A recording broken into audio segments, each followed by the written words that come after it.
When you talk about the Masters, you cannot get away from the club. It is, after all, the only major championship run by a private club and played on its course every year. Augusta National was formed, and ironically, a depression when 13 million Americans were out of work. It was formed as a club where men of means could journey to a pleasant place and play with their friends. Because it was originally a conclave of cronies, there are still people who think it is aloof and choosy. Old Cliff Roberts had a tart rejoinder to this. He said, "Those with talent who give unselfishly of themselves just because they love golf are surely entitled to one uncomplicated place where they can feel completely at ease." Well, that's a neat bit of rhetoric about which we can only say that there are a couple of facts to substantiate it. President Eisenhower was only one eminent man who found here not only golf but the privacy he craved. And in Augusta, the members believe they found a haven from the marketplace where they can indulge two devotions, each other's company and a passion for golf. And why not?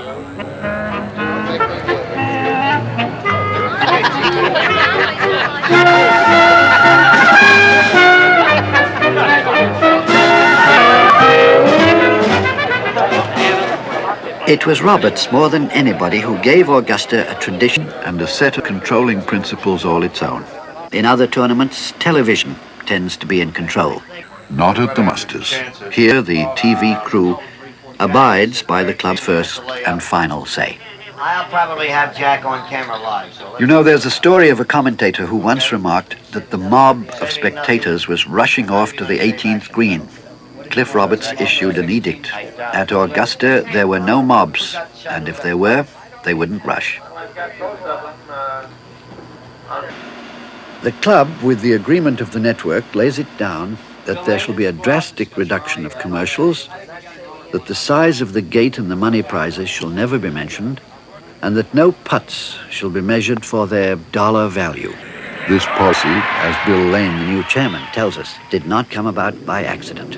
Cliff believed, and Bob Jones, that, there should be one place left in the world where the game of golf is played for the game itself.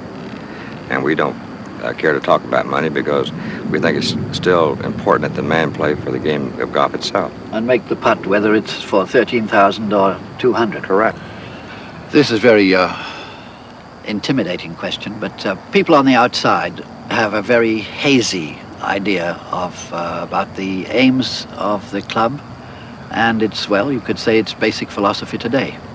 I don't think the basic philosophy has changed, Alistair. I think the club was originally formed for men who were interested in the game of golf from all parts of this country and overseas as well, who could come here for, fellowship, relaxation, and love the game of the golf. Can anyone play Augusta National? No, you can't play the course unless you're with a member. But with a member, it's possible. Oh, certainly. Yes. One thing that Cliff Roberts was criticized for was that for so long there were no black players at the Masters. Now, what was the principle? Cliff felt That if you meet any qualification to get in the Masters, doesn't make a difference whether you're black or yellow or No, in other white. words, you have the qualification, Correct. whatever your color. Yeah. So he was not opposed to black men in the No. Masters. He had to meet the qualification. And the moment Lee Elder qualified, He phoned him up that night when he won the tournament. Wasn't that the Monsanto Open? And then he got in later as one of the top 24. Correct. And that goes on, doesn't it? Certainly.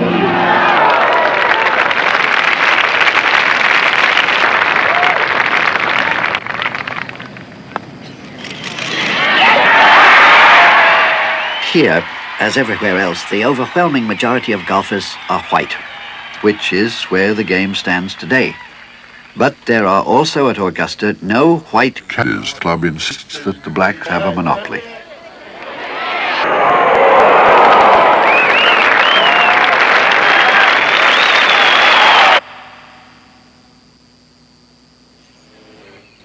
Augusta National is a club, like most clubs, I suppose, of cheerful contradictions. It is choosy.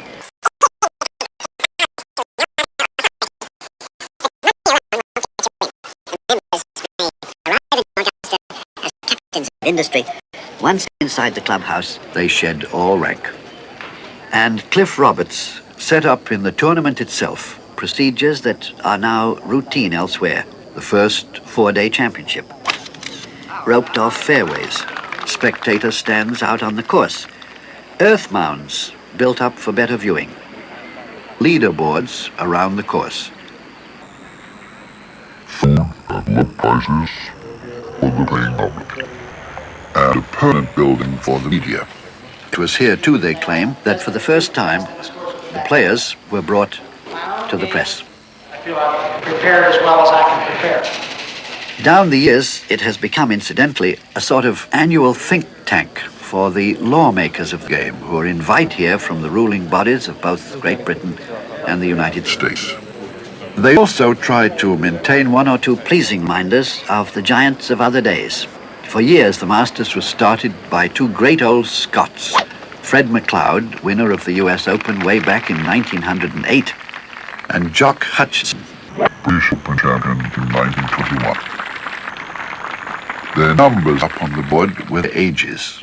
For years, they were, in effect, honorary starters. I think they've been at it long enough that we ought to make their jobs permanent. All in favor, say aye. Eventually, only McLeod was left. The last time he drove off, he was 92.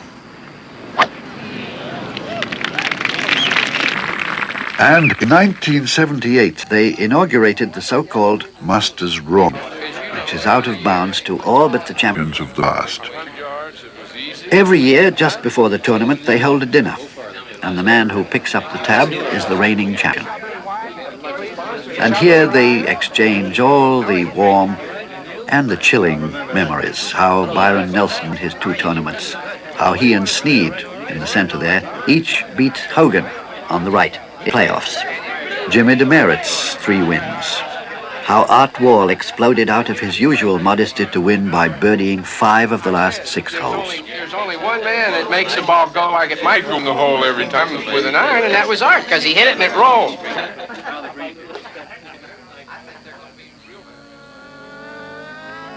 Outside the golf course, it's probably the most pampered, manicured, certainly the most beautiful of the world's inland courses.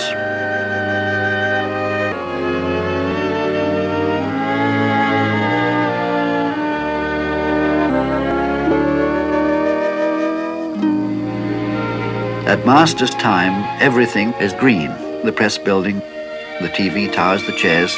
Only nature is allowed to luxuriate through its own spectrum.